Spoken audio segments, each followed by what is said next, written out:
The front door of my own house slammed shut in my face. Added his 6 years.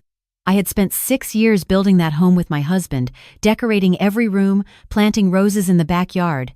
Now my stepdaughter had changed the locks and called the police on me for trespassing. I stood on the porch of the house I had paid for, clutching nothing but my purse and the clothes on my back. At 64 years old, I was homeless. It started when my husband Frank died of a heart attack 18 months ago. We had been married for 12 years, the happiest years of my life after a difficult first marriage. Frank had a daughter from his previous marriage, Brittany, who was 34 when he passed. She had never liked me, called me a gold digger behind my back, even though I had my own successful real estate business when Frank and I met. I sold that business to take care of him when he got sick. I gave up everything for love. Frank's will was clear. The house, his pension, and his investment accounts all went to me. Brittany received a generous trust fund of $200,000, and his classic car collection worth about $150,000. But that wasn't enough for her. 3 months after the funeral, she contested the will, claiming I had manipulated her father when he was mentally incapacitated. She produced a doctor I had never seen who claimed Frank had shown signs of dementia. She found witnesses, old friends of hers, who said Frank had complained about me, had wanted to change his will, but I wouldn't let him. The legal battle drained everything. My savings, which had been substantial from selling my business, vanished into attorney fees. $180,000 gone in 14 months of litigation. The judge ultimately ruled in Brittany's favor, declaring Frank's will invalid due to undue influence. She got everything: the house, the accounts, the pension. I got nothing except a reputation as a manipulative woman who had preyed on a dying man. I moved into a women's shelter in downtown Phoenix. The Sunrise Center, they called it. 14 beds in a converted church basement. I had $2,400 left in my checking account. That was all that remained of a lifetime of work. I was careful with every dollar. The shelter was free for 30 days. After that, I would need to find somewhere else to go. The shelter had rules: sign in by 8 p.m., no alcohol, no visitors. Attend at least 2 job training sessions per week. I followed every rule, even though at 64, the job training felt pointless. Who was going to hire a woman my age with a gap in her employment history and no references from the past 12 years? I spent my days at the public library, using their computers to search for jobs, for legal aid, for any way to fight back. But pro bono lawyers weren't interested in my case. Too complicated, they said. Too many appeals already exhausted. The legal system had spoken. 3 weeks into my shelter stay, I decided to visit Frank's grave. I hadn't been since the court ruling. It felt wrong somehow, like Brittany had stolen even my right to mourn him. But I needed to talk to him, even if he couldn't hear me. The cemetery was peaceful that October morning. Maple trees lined the paths, their leaves turning gold and red. I found Frank's headstone, a simple granite marker with his name, dates, and the words, "Beloved husband and father." I had chosen those words. Brittany had tried to have them changed. I knelt down and touched the cold stone. "I'm so sorry, Frank," I whispered. "I tried. I really tried." "Mrs. Dorothy?" I turned, startled. A young man stood a few feet away, maybe 19 or 20, with dark curly hair and nervous brown eyes. He wore a fast food uniform, like he was on his way to work. "Yes?" I said cautiously. "Do I know you?" "I'm Marcus. Marcus Webb. I used to mow your lawn. Mr. Frank's lawn. Before he got sick." Recognition slowly dawned. Marcus. Of course. The skinny teenager who had shown up every Saturday morning with his ancient push mower, working for $20 and whatever cookies I had baked that week. He had been maybe 15 or 16 then. "Marcus. My goodness, you've grown up." "Yes, ma'am." He shifted his weight, clearly uncomfortable. "I heard about what happened. About you losing the house and everything. My mom told me. She saw it in the news." News. Of course it had been in the news. Brittany had made sure of that. Local woman accused of manipulating dying husband. The humiliation had been complete. "How is your mother?" "She's okay. We moved to Glendale after my dad left. She works at the hospital now, night shift." "That's good." I'm glad she's doing well. Marcus didn't leave. He stood there, fidgeting, clearly wanting to say something but unable to find the words. Is there something else, Marcus? He looked around the cemetery, making sure we were alone. Then he stepped closer and lowered his voice. Mrs. Dorothy, I need to tell you something. Something I should have told someone a long time ago, but I didn't know who to trust. And then everything happened so fast with the court case, and I thought maybe it didn't matter anymore. But it does matter. You deserve to know. My heart began to beat faster. Know what? That last summer, before Mr. Frank got really sick, I saw things, heard things. When I was mowing the lawn, people forget you're there, you know? They talk like you're invisible. What did you hear? Marcus swallowed hard. Miss Brittany used to come over when you were out showing houses. She would bring a man with her. A doctor, I think. They would spend a long time with Mr. Frank. Hours, sometimes. And I heard them talking once, when I was trimming the hedges by the window. What were they saying? Marcus looked down at his shoes. The doctor was telling Mr. Frank that he was very sick, sicker than anyone knew, that his mind was going, that he needed to sign some papers to protect himself. Mr. Frank seemed confused. He kept saying he wanted to wait for you, but Miss Brittany said you couldn't be trusted, that you were only with him for his money. The doctor gave him something, some kind of pill or shot I couldn't see, and after that, Mr. Frank signed whatever they put in front of him. The world seemed to tilt. I grabbed Frank's headstone to steady myself. They drugged him? I don't know for sure. But Mrs. Dorothy, every time that doctor came, Mr. Frank was different afterward. Confused, tired, not himself. I thought maybe it was just his illness, but now I think maybe it was something else. Why didn't you tell anyone? I was 16, Mrs. Dorothy. I was scared. Miss Brittany is a lawyer. Her friends are lawyers. Who was going to believe a black kid from the wrong side of town over people like that? And then you lost the case anyway, and I figured the truth didn't matter anymore. It matters, I said, my voice shaking. It matters to me. Marcus, do you remember the doctor's name? Doctor something.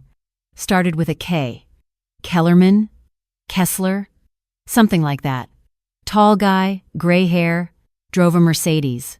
Would you be willing to tell this to someone official? A lawyer? The police? Marcus hesitated. Then he nodded. Yes, ma'am. That's why I've been coming here every week after my shift, hoping I'd see you. I asked around at the shelter, but they wouldn't tell me anything. Then I remembered how much Mr. Frank loved this cemetery, how he used to come here to visit his first wife's grave. I figured you might come here too eventually. Smart young man. I had come here almost every week when Frank was alive, to bring flowers to his first wife Eleanor's grave. Frank had insisted on it. Said it was important to honor the people we loved, even after they were gone. I spent that night at the shelter, unable to sleep. My mind raced through possibilities. If Marcus was telling the truth, Brittany had systematically drugged and manipulated her own father to steal his estate. She had committed fraud, elder abuse, maybe even contributed to his death. But proving it would require evidence. Medical records, testimony from the mysterious doctor, physical proof of the drugs. I had $2,400. That was nothing compared to what I would need. But I had survived 64 years of hard knocks. I had built a successful business from nothing once. I could do this. I had to do this. The next morning, I went to the library and started researching. First, I searched for doctors in the Phoenix area whose names started with K. There were hundreds. I narrowed it down by specialty, by age, by the type of car they might drive. Still too many. Then I searched for Brittany's social media accounts. She had blocked me everywhere after the court case, but she hadn't blocked the world. Her Instagram was full of photos of her new life. Vacations to Cabo, a new BMW, designer clothes, all paid for with Frank's money. My money. I scrolled through her posts, looking for any sign of the doctor Marcus had described. And there, in a photo from 2 years ago, I found something, a charity gala for some medical foundation. Brittany in a glittering dress, standing next to a tall man with gray hair and a white coat. The caption read, "So grateful for the amazing Dr. Kevin Hartwell and his dedication to senior care. True heroes, Dr. Kevin Hartwell." I had a name. I searched for him next. Kevin Hartwell, MD, geriatric specialist. His practice focused on elderly patients with cognitive decline. His website promised compassionate care for your loved ones in their golden years. His reviews were mixed. Most patients loved him, but a few complained about feeling pressured, about treatments that seemed unnecessary, about bills that didn't match the services provided. One review caught my attention. This doctor convinced my mother she had dementia when she didn't, got her to sign over power of attorney to my brother. By the time we figured out what happened, it was too late. Avoid at all costs. The review was from 3 years ago, signed simply, "A grieving daughter." I printed everything. Cost me $4.50 in printing fees.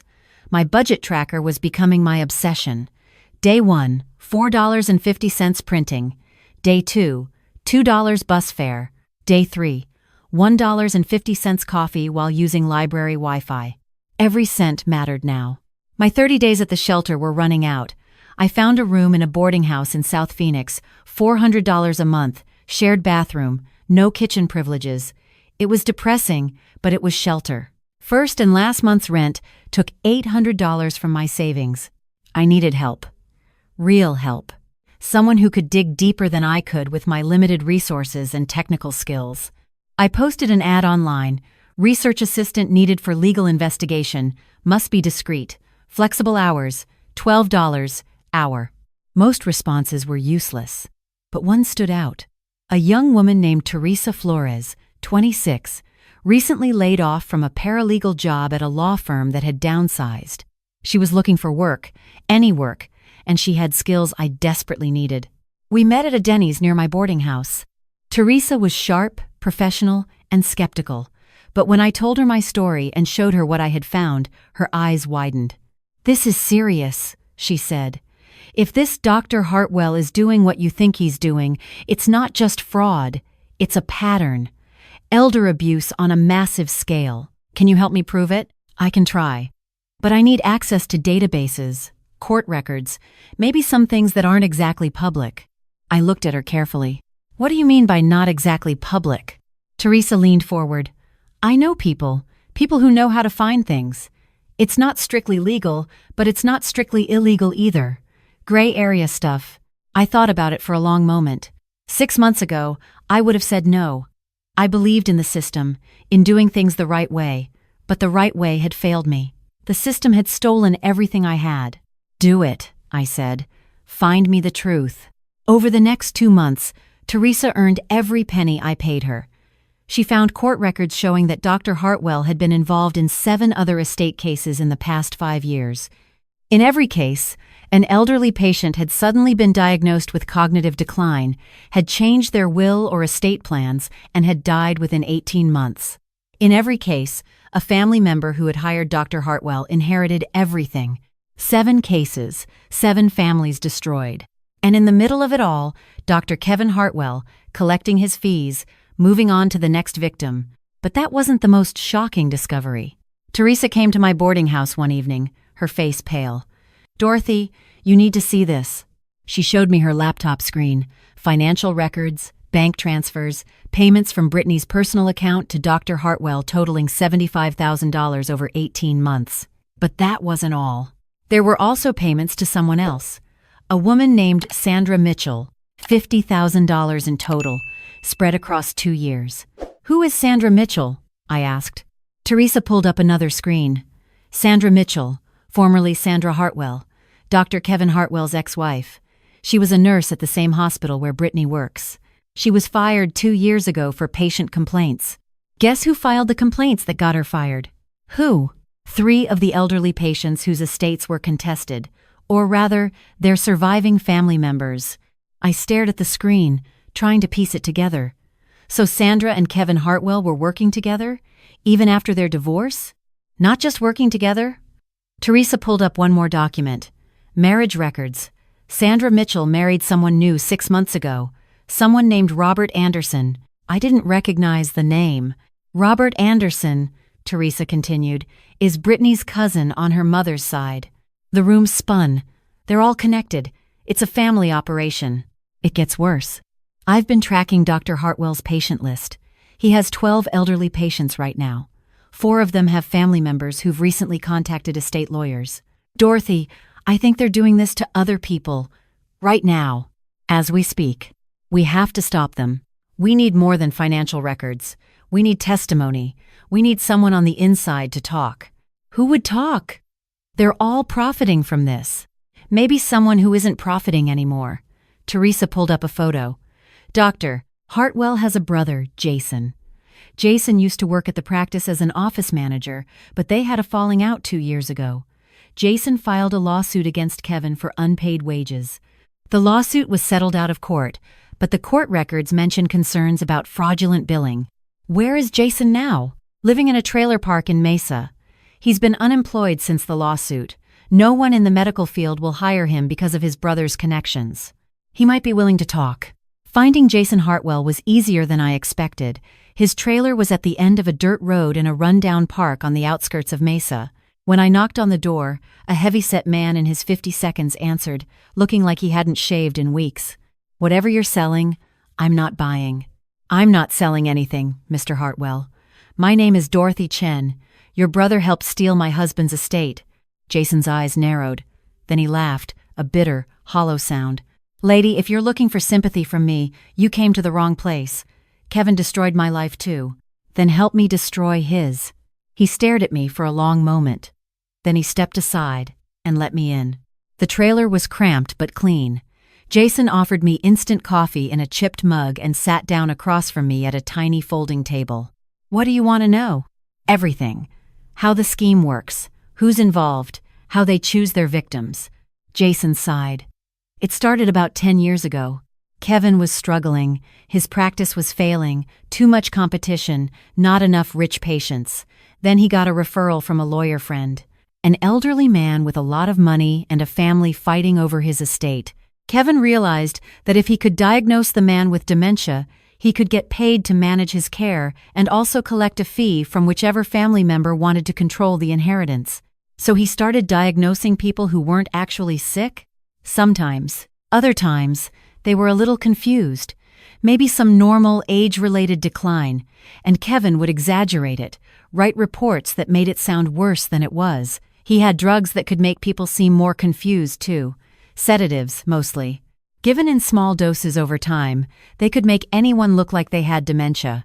My husband, I said quietly. They drugged my husband, Jason nodded. Probably. Kevin's favorite method. The families don't even know.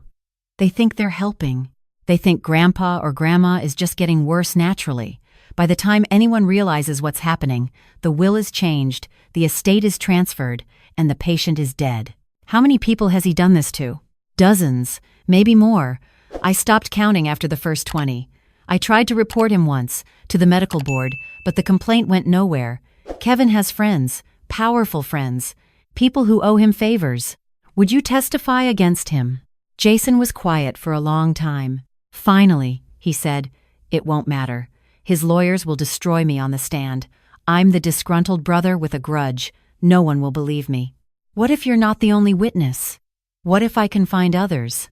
He looked at me, something like hope flickering in his tired eyes. You think you can do that? I'm going to try. The next 3 months were the hardest of my life. My savings dwindled to almost nothing. I took a part-time job washing dishes at a diner, working the graveyard shift so I could investigate during the day. Teresa kept working, sometimes for free when I couldn't pay her.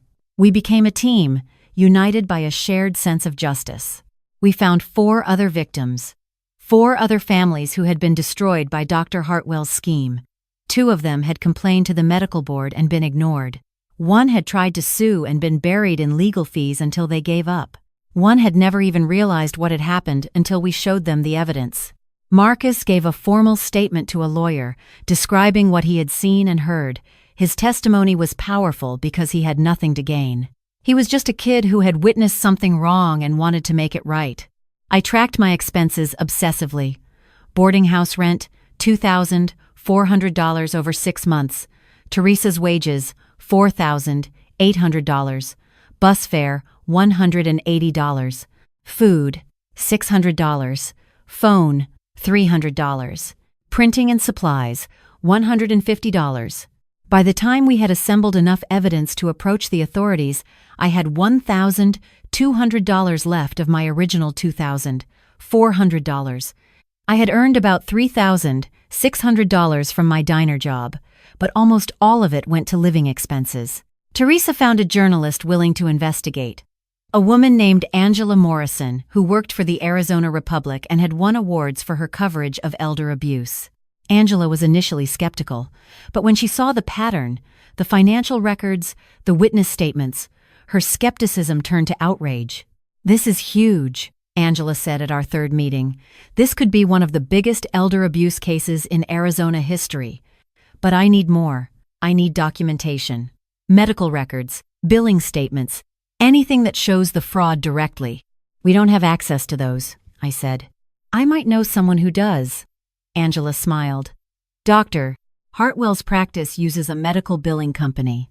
I've been investigating them for months for a different story. They have some serious security issues, and one of their employees has been very talkative."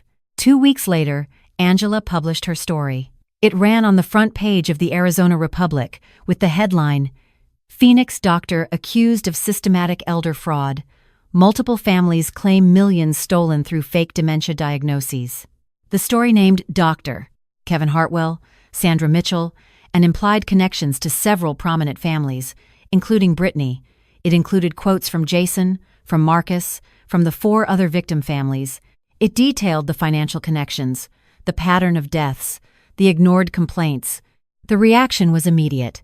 The Arizona Medical Board announced an emergency investigation. The state attorney general's office opened a criminal inquiry. 2 of Hartwell's current patients were immediately transferred to other doctors for independent evaluation, and Brittany went silent. Her Instagram went private, her phone went to voicemail.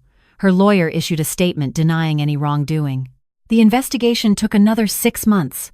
6 months of interviews and depositions, of lawyers and prosecutors, of slowly, painstakingly building a case. I testified 3 times, telling my story over and over, showing the documents, explaining how I had lost everything.